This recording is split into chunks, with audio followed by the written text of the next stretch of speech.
তৈরি করা মানে এখন পুজো অর্চনার জন্য আমরা মিষ্টি থেকে ফল থেকে যাবতীয় পুজো উপকরণ যেগুলো লাগে আমাদের ব্লক থেকে আমরা সরবরাহ করছি। দুধ থেকে ঘি থেকে সর্বত্র আমরা কিন্তু আমাদের ডিএম সাহেব দায়িত্ব দিয়েছেন, সেই দায়িত্বতে আমরা অক্ষরে অক্ষরে পালন করার চেষ্টা করছি। আজকে যজ্ঞর কাছে কাঠের ক্ষেত্রে বলুন, একটা মানে কলাপাতা থেকে শুরু করে যাবতীয় উপকরণ আমরা এখান থেকে সাপ্লাই দেওয়ার চেষ্টা করছি এবং মন্দিরে, এবং সেক্ষেত্রে ব্রাহ্মণের যা যা ডিমান্ড যা ফর্দ করে দিচ্ছেন সেই মতো আমরা দেওয়া হচ্ছে।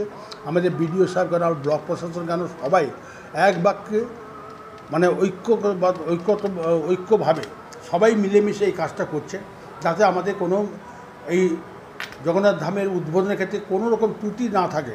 তার জন্য আমরা কিন্তু প্রতিনিয়ত সজ্জমে আমরা দেখছি এবং দেখভাল করার চেষ্টা করছি, যাতে ঠাকুরের আশীর্বাদে আমরা সুষ্ঠুভাবে আমাদের যে আশা আকাঙ্ক্ষা রয়েছে বাংলা জাতির, যাতে সমস্ত জাতির যাতে আজকে সুদৃঢ় হয় এবং আমাদের মধ্যে ভারতবর্ষ একটা এমন একটা দেশ যে দেশের সর্বধর্মের মানুষকে আমরা বসবাস করি, তেমনি মন্দির মসজিদ গির্জা সমস্ত নিয়ে আমরা থাকি। তাই আজকে জগন্নাথ ধাম এখানে উদ্বোধন হয়েছে, সেই সঙ্গে উড়িষ্যার লোকেরা বলছে যে আমরাও দেখতে চাই, আমরা দেখতে যাব। মানে বহু মানুষ সেখানে আশা আকাঙ্ক্ষা রয়েছেন, তারা প্রতিনিয়ত আসার চেষ্টা করছেন। তাই আমাদের এই জগন্নাথ ধাম কিন্তু একটা ঐতিহাসিক ব্যাপার, ইতিহাসের খাতায় লিপিবদ্ধ থাকবে।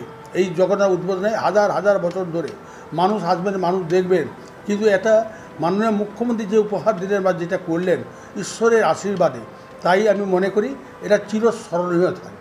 জগন্নাথ বলরাম সুভদ্রাকে কী কী মিষ্টি স্পেশাল দেওয়া হয়েছে?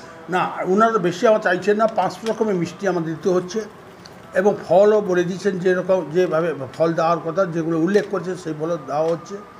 আমাদের ভোগের ক্ষেত্রে যজ্ঞের মাধ্যমে যে জিনিসপত্র লাগার কথা সেগুলো আমরা দেওয়া হচ্ছে এবং 100 কুইন্টাল যজ্ঞের কাঠ, বেল কাঠ, আম কাঠ সরবরাহ করতে হয়েছে এবং সেক্ষেত্রে 2 কুইন্টাল ঘি সরবরাহ করতে হয়েছে এবং প্রতিদিন ফুলের মালা থেকে আপনার গাঁদা মালা, রজনীগন্ধা মালা থেকে শুরু করে সমস্ত বেলপাতা থেকে শুরু করে সমস্ত দিতে হচ্ছে এবং কুচো ফুলও দিতে হচ্ছে প্রতিদিন সকাল 6টার মধ্যে আমরা পৌঁছে দিচ্ছি এবং দুধও দিতে হচ্ছে।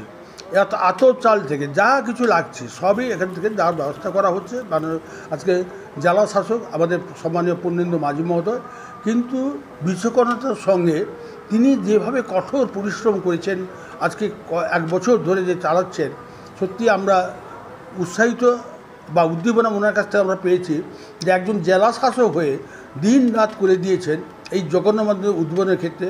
তাকেও আমি কৃতজ্ঞতা ধন্যবাদ এই কারণে জানাবো যেভাবে তিনি উদ্যোগ গ্রহণ করেছেন এটা স্মরণীয় থাকবে। এবং তাই আমাদের এই জগন্নাথ ধাম উদ্বোধনের ক্ষেত্রে এবং প্রতিষ্ঠিত হওয়ার ক্ষেত্রে আমাদের যে আশা আকাঙ্ক্ষা ছিল সেটা আমাদের স্বপ্ন পূরণ হয়েছে। পঞ্চায়েত সমিতির চেয়ারম্যান